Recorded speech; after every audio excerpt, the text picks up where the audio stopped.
Cuenta una leyenda que en San Blas, en el siglo XIX, un hombre decapitó a todos los santos.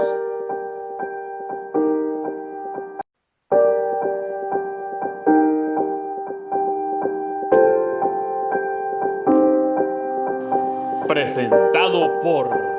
Tu salud es nuestra prioridad. Centro Médico Valle de San Diego.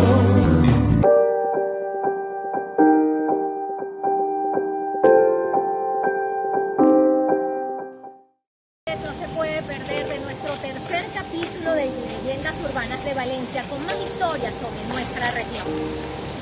Con todo este colorido de la naturaleza, nosotros estamos desde la Plaza Páez, justo frente a su iglesia, con una de las morreñas de aquí de San Blas, la señora Elena Uzcategui, 75 años, la bicoca, viviendo aquí. ¿Naciste aquí? Nací aquí. Miren esos ojos tan hermosos de esta valenciana. Cuéntanos. ¿Por qué nos dicen morreños? No, cuéntame tu historia y vamos a hablar también de por qué a las personas de San Blas le dicen morreños. Bueno, mi historia es sencilla. Nací en la calle Girardot, de papá llanero y de mamá valenciana. Y me crié aquí en Valencia, estudié aquí, me casé, estuve fuera un tiempo y volví otra vez porque me fascina el morro. No hay que estar cerca de todo. ¿Y por qué le dicen el morro? Por los morros de San Blas, por ¿cómo se llaman? El cerro Copey y esas cosas que se ven. Por eso le llaman morreño. Ese es lo único. Y morreño, y aquí queda el morro y el morro. Bueno, yo me imagino que en 75 años hay cualquier cantidad de historias. Cuéntanos, Elena. Existía, y de aquí han nacido mucha gente famosa que es de aquí, de San Blas. Fíjate que hay la discusión de Braulio Salazar si era de San Blas o era de Catedral, porque él nació por el paseo, que llaman el Paseo Cabriales, entonces dicen que después lo dividieron, que no, también al famoso... Uno de los grandes pintores. De los grandes pintores, claro, a Federico Corona, Federico Núñez Corona, también nació por aquí, por la calle Colombia, aquí en San Blas. Músico. Sí, músico, fue director de la Coral Filarmónica de aquí de Valencia, después estuvo en Caracas. Bueno, infinidad de personas que han nacido aquí, que son muy famosas. Leyenda, que si salen fantasmas, que si salen monstruos, no salen Bueno, nada. sí, hay una leyenda que no sé si es verdad o mentira. Bajando por esta calle, ¿Cuál calle es? esta calle es la Urla, bajando por la Urla al final, hay una quinta que se llama la Quinta de las Yúdices. Es una quinta. Ya vamos a ir para allá para ver esa quinta. ¿Cómo se llama? La Quinta de las Yúdices, no sé cuál es el nombre que tiene porque nunca le han puesto nombre. Ahí vive una sola persona, que se llama Jimmy, ella es médico, retirada de vivir ahí, pero ahí decía que salían fantasmas. Cuando el dueño de esa quinta se murió, pero esa la construyó el papá de ella, ¿no? Y entonces la gente que pasaba por ahí, como eso era oscuro, y que la asustaba. No sé, tampoco. ¿A usted no le ha salido nada? A mí no me ha salido nada.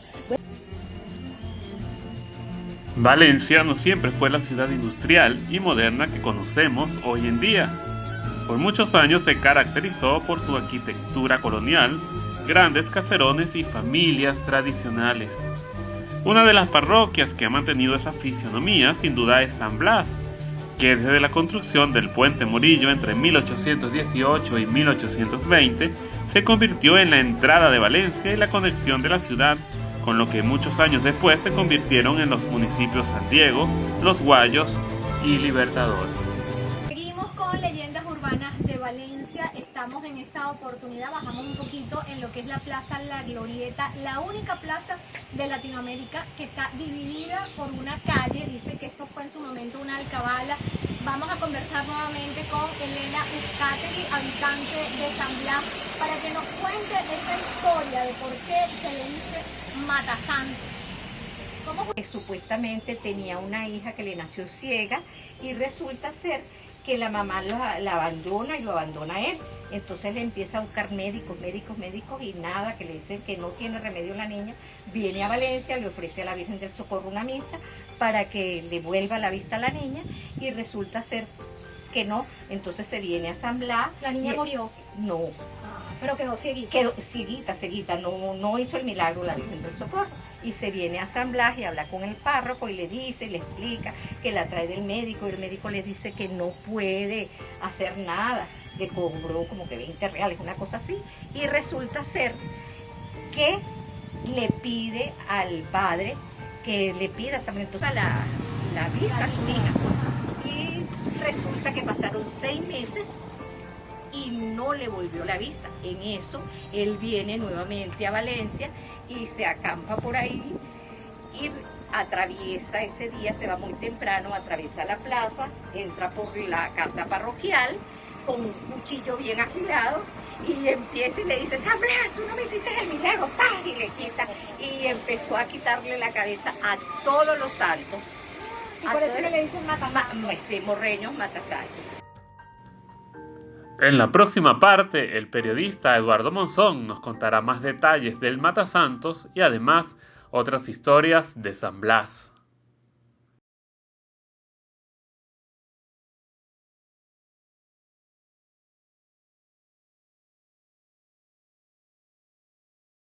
Tu salud es nuestra prioridad. Centro Médico Valle de San Diego.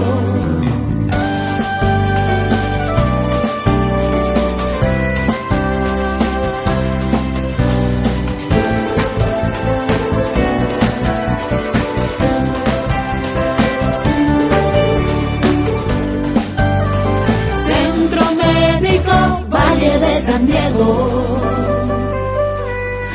Tu salud es nuestra prioridad.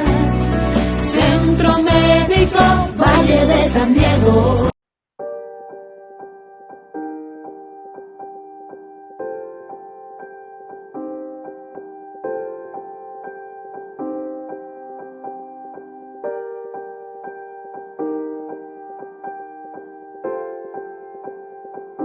Así es, bueno, es un cuento súper interesante y tiene esas dos vertientes. Tiene una parte real que ocurrió y de ese acontecimiento le sirve de inspiración a José Rafael Pocaterra.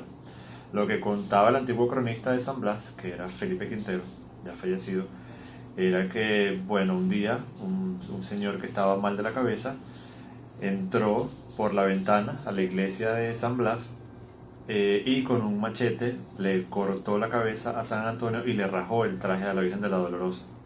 Por supuesto, eso fue un gran escándalo. Imagínate, en aquel tiempo estamos hablando de que esto pudo haber sido en 1890, finales de ese siglo aproximadamente. Entonces esto causó una gran conmoción. Y Pocaterra, muchos años después, en su libro Cuentos Grotescos, que aquí lo tengo, justamente uno de los últimos cuentos, él se inspira, claro, pero como buen escritor que era, y además tratándose de esta temática que él trata en sus cuentos grotescos, pues él exacerba, digamos, exagera, le da toda una matiz completa a lo que es la historia.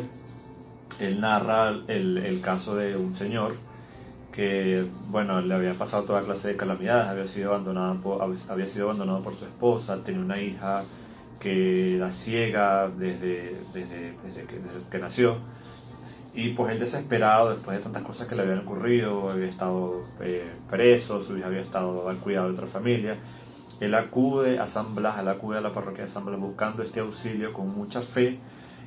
Habla con el párroco y le pide, ¿no?, su ayuda, porque él confía que San Blas va a curar a su hija. Y es muy cómico porque él acude a San Blas diciendo que ella le había pedido ayuda a la Virgen del Socorro, pero que la Virgen del Socorro solamente auxiliaba a los adinerados que vivían más arriba, es decir, en la propia Valencia. Entonces él, con esta fe, se confiesa con el padre, y él está completamente seguro de que San Blas va a sanar a su hija. Pero resulta que mientras él está allí con el padre confesándose y hablando, su hija sufre un accidente terrible con un tren, la niña muere, y entonces él, por ese rencor, por esa cólera que acumula, pues se va un día a la iglesia de noche y destroza toda la iglesia, todos los santos, ultraja al Santísimo. Entonces, bueno, por supuesto, como te digo, Pocaterra le da toda esta matiz, bueno, catastrófica a la historia, ¿no? Y eso quedó también, eso contribuyó con este mito de los matasantos, pero por lo menos la información a la que yo he tenido acceso para revisar, cuentan que eso originalmente no fueron todos los santos los que destruyó el Matasanto. Eso viene después narrado por Pocaterra en su cuento. Pero bueno, Cuéntame un poquito de el San Blas actual con el San Blas de hace un siglo, cómo ha variado su fisonomía, el aspecto de sus casas, de sus calles, y la historia del Puente Morillo, que siempre han dicho que es la entrada de Valencia, la entrada original de Valencia. así es, San Blas era la entrada a Valencia. Nosotros cada vez que llevamos a personas a San Blas a contarles la historia, les decimos que a lo largo de la calle Colombia era por donde transitaban todas las personas que venían no solamente de Caracas o de los llanos, del occidente de Venezuela. Todo el que iba a entrar a Valencia llegaba por ahí, por lo que hay en la calle Colombia. Por supuesto, estamos hablando de la época colonial, cuando San Blas ni siquiera existía. Tampoco existía el Puente Morillo, no se sabe cómo era el paso antes de que existiera el puente, no hay una información precisa, no se sabe si las personas atravesaban un puente de madera o cruzaban el agua. Lo que sí se sabe es que a cierta distancia del puente, lo que hoy es la Plaza de la Glorieta, ese espacio se fue, digamos, acondicionando porque los viajeros, los comerciantes se quedaban ahí pernoctando cuando el Cabriales venía crecido y no era posible ingresar a la ciudad. Es después de 1820 que por orden de Pablo Morillo se termina este primer puente, por eso lo conocemos como Puente Morillo. Pero entonces ahí alrededor de la Glorieta ya se había comenzado, digamos, a gestar este sitio de encuentro, de posada, y pareciera que la Glorieta es lo que comienza a darle inicio de cierta forma a la población de San Blas, que se culminó muchos años después. Y bueno, cuando hablamos de la San Blas del presente, vemos que afortunadamente es un sitio muy tradicional, que a pesar de la modernización ha podido preservar mucho de su arquitectura tradicional, de sus casas, de sus viviendas. Hay una diferencia muy marcada cuando tú justamente te paras en el Puente Morillo y recorres el Puente Morillo hacia la catedral y vas a recorrer todo lo que hoy es la parte principal del centro. Te das cuenta de cómo el comercio invadió todo lo que era el centro, cómo se dejaron perder, cómo se destruyeron muchísimas viviendas tradicionales para sustituirlas por edificaciones modernas y por darle paso al comercio, cosa que afortunadamente no pasó en San Blas. Si tú vas hoy a recorrer las calles de San Blas, te das cuenta de que es una zona eminentemente residencial, pero que además ha mantenido sus familias. La mayor cantidad de familias de San Blas te dicen: yo tengo 80 años viviendo aquí, nací aquí, y aquí vivió mi abuela, aquí vivió mi mamá. O sea que se ha mantenido una tradición familiar, residencial importante en San Blas, y eso ha tenido un efecto importante en la preservación de las viviendas. No todas son coloniales, pero sí puedes observar por lo menos rasgos específicos de esa arquitectura tradicional. Pues tú vas a San Blas y recorres cualquier calle y te das cuenta de que tienes estas casas con zaguanes, con patio interno, muchos techos de caña se mantienen, pisos de mosaico se mantienen, por supuesto unas en mejores condiciones que otras, pero el hecho de que las familias sigan viviendo ahí ha hecho que eso se preserve un poco más. La iglesia, que es una edificación también que data imagínate, de 1883 aproximadamente, se mantiene muy bien a pesar de las intervenciones que ha tenido. Sabemos que por la calle Colombia en algún momento pasaba lo que era el tranvía.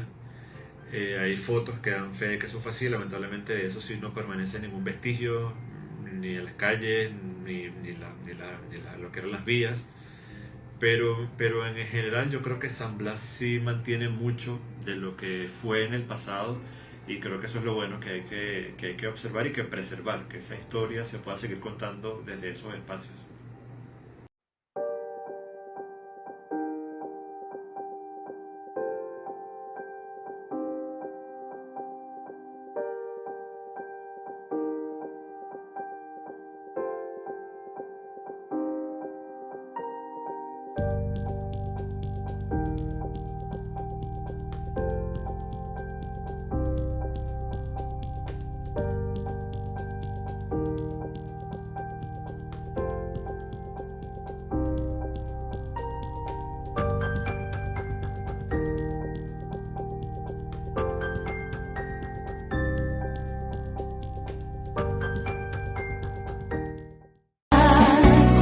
Centro Médico Valle de San Diego.